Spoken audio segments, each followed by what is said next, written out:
주님을 사랑하기에 주님의 법을 기쁨과 감사함으로 따라가는 자들이 되었습니다.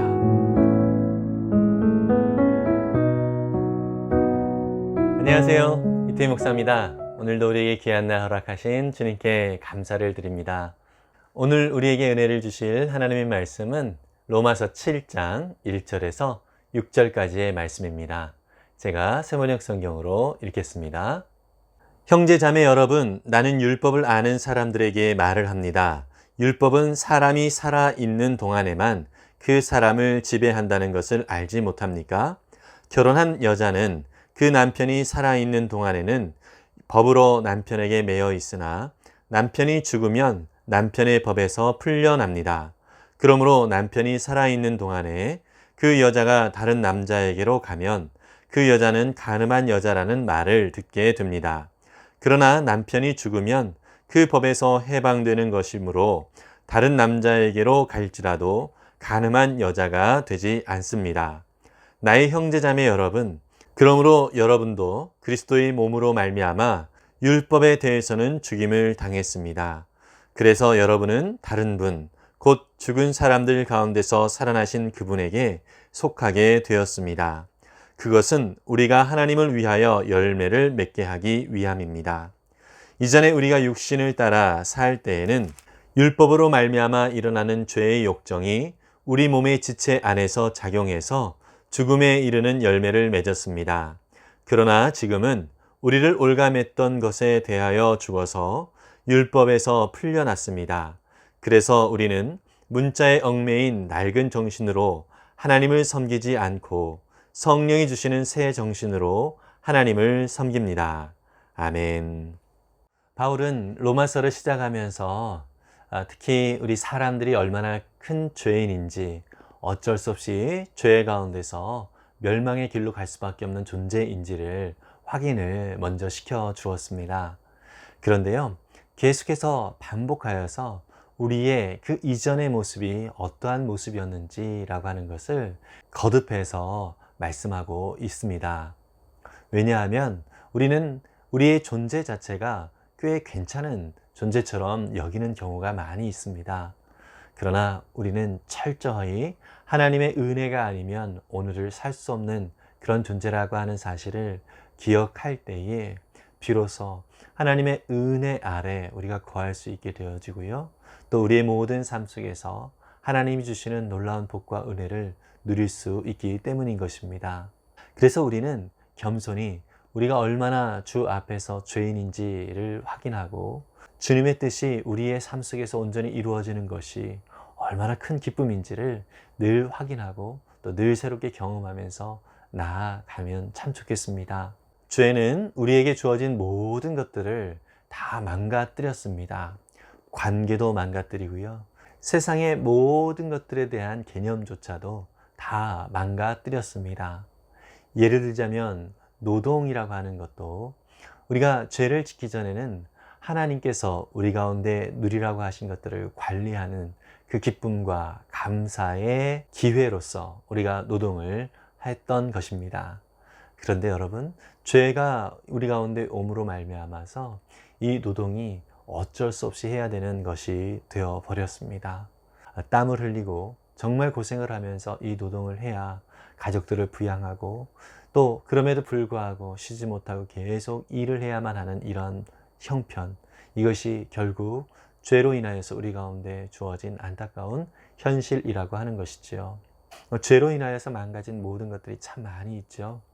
이 외에도 가족이라든지 또 공부라든지 또 돈이라든지 우리에게 주어진 모든 것들이 다 망가지는 그런 안타까운 상황이 되었습니다. 하지만 예수 그리스도께서 우리 가운데 오심으로 말미암아 이러한 모든 죄의 세력에서 우리는 자유함을 얻게 되었습니다.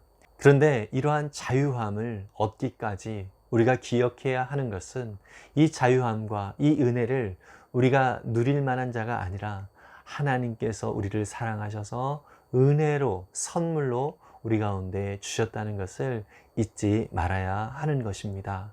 어제 우리가 살펴보았던 것도요, 우리는 원래 죄의 종으로서 살아갈 수밖에 없는 존재였는데 이제는 의의 종으로, 하나님의 종으로 우리의 신분에 변화가 생겼고 우리의 정체성의 회복이 이루어졌다라고 선언을 해주고 있지요. 오늘도 비슷한 맥락에서 그러한 이야기들을 하고 있습니다. 바울은요, 율법을 아는 사람에게 말을 전한다라고 얘기를 하면서 결혼에 대한 비유를 하고 있습니다.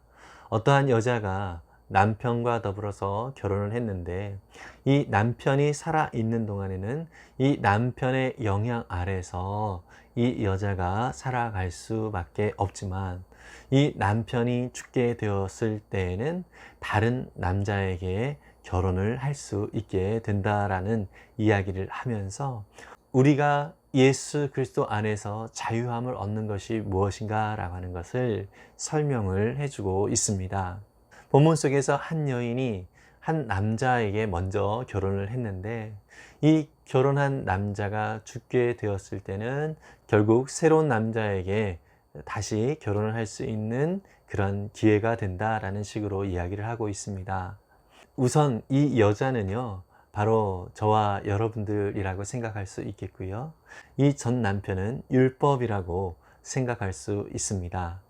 이 여인은 죄로 물든 율법 가운데 살아가기 때문에 그 삶이 너무나도 힘들고 어려움이 많이 있었습니다.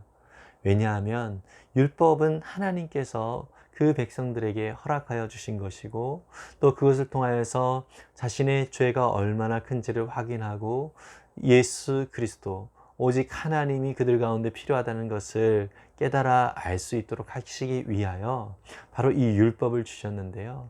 이 율법이 하나의 큰 짐이 되어졌습니다. 조목조목 이 율법을 지켜야 하고요. 또 이 율법을 지키지 않으면 그에게 저주가 있으리라고 하는 그러한 무서운 생각들이 이 율법 가운데 있었다라고 하는 것입니다.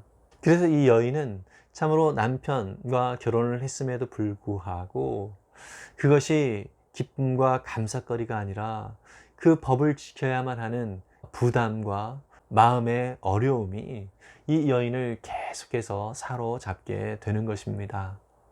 그래서 그 결혼의 삶이 행복하지가 않은 것이죠.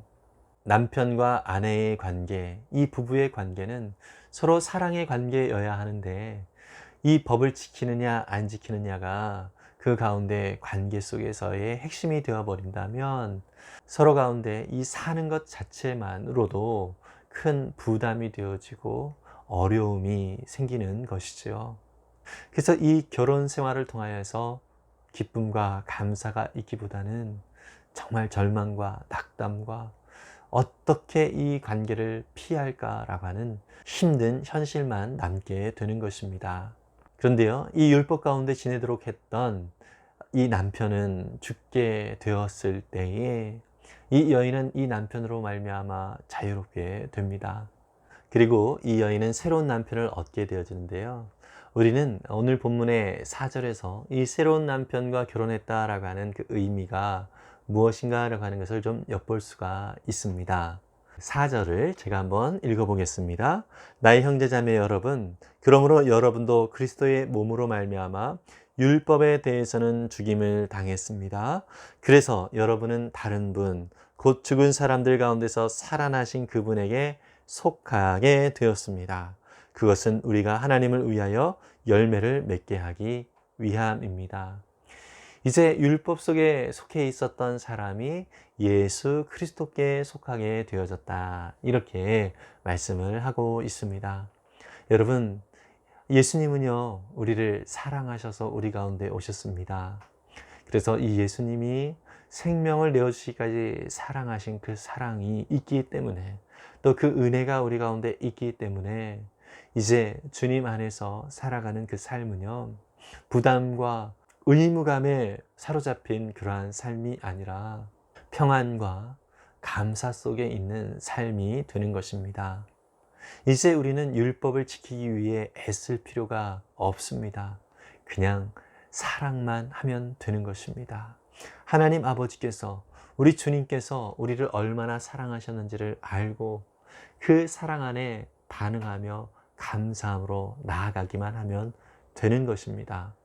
그렇게 되어질 때에 우리는 자연스럽게 율법의 요구도 이루어지게 되는 것입니다. 즉, 이 왜곡되었던 율법이 회복된 율법으로 우리 가운데 다가오게 되어지고요. 주님을 사랑하기 때문에 주님의 법을 따라 살아가는 삶이 즐거움과 기쁨이 되는 것입니다. 왜곡된 율법은 우리를 죄와 사망의 길로 몰아갔습니다. 하지만 이제 새롭게 된 예수 그리스도 안에서 회복된 우리는요, 주님을 사랑하기에 주님의 법을 기쁨과 감사함으로 따라가는 자들이 되었습니다.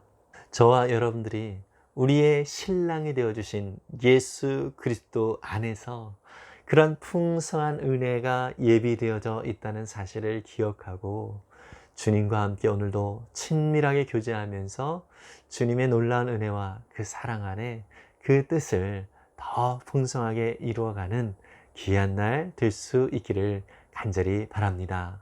우리가 그렇게 살아갈 때에 우리의 힘으로 그렇게 되어지는 것이 아니라 하나님께서 또 우리 주님께서 나를 사랑하신 그 사랑 때문에 우리가 감사와 감격이 있게 되어지고요.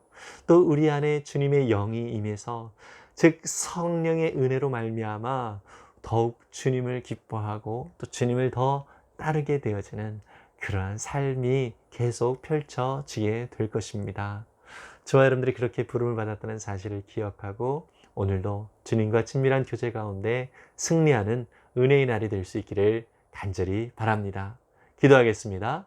사랑의 주님, 주님께서 우리의 신랑이 되어주시고 또 우리와 함께 연합된 모습으로 또 주님께서 우리의 모든 삶 가운데 역사하시고 인도해 주심에 참 감사를 드립니다. 참으로 주님께서 허락하여 주신 그 은혜를 따라 오늘도 우리가 새로운 삶으로 부름을 받았습니다. 주님, 이제 왜곡된 율법을 따르려고 했던 그 옛자가 이미 주님과 함께 십자가에 죽었음을 우리가 기억하며 이제 우리를 사랑하시는 주님의 그 놀랍고 이하신 은혜와 사랑 안에서 기쁨과 감사함으로 주님과 교제하며 살아가는 은혜의 날이 될 수 있도록 도와 주옵소서. 주님, 이전에는 우리가 우리 마음대로 하는 것이 즐거움이었고 기쁨이라고 생각을 했지만 그것의 결국은 죄와 사망뿐임을 우리는 확인합니다. 이제 주님의 나라를 위하여 또 주님의 영광을 위하여 우리가 더욱더 진리 안에서 자유로운 삶을 살아갈 수 있도록 축복해 주옵소서. 주님이 주시는 참 자유가 무엇인지를 더욱 풍성히 나누면서 그것이 희생과 또 섬김과 또 우리에게 포기가 있다 할지라도 주님 그것 때문에 기뻐하고 또 주님 앞에 영광을 돌리는 우리의 삶이 되게 해 주옵소서. 오늘도 함께 하시며 인도하실 주님을 찬양합니다. 예수님의 이름으로 기도했습니다. 아멘.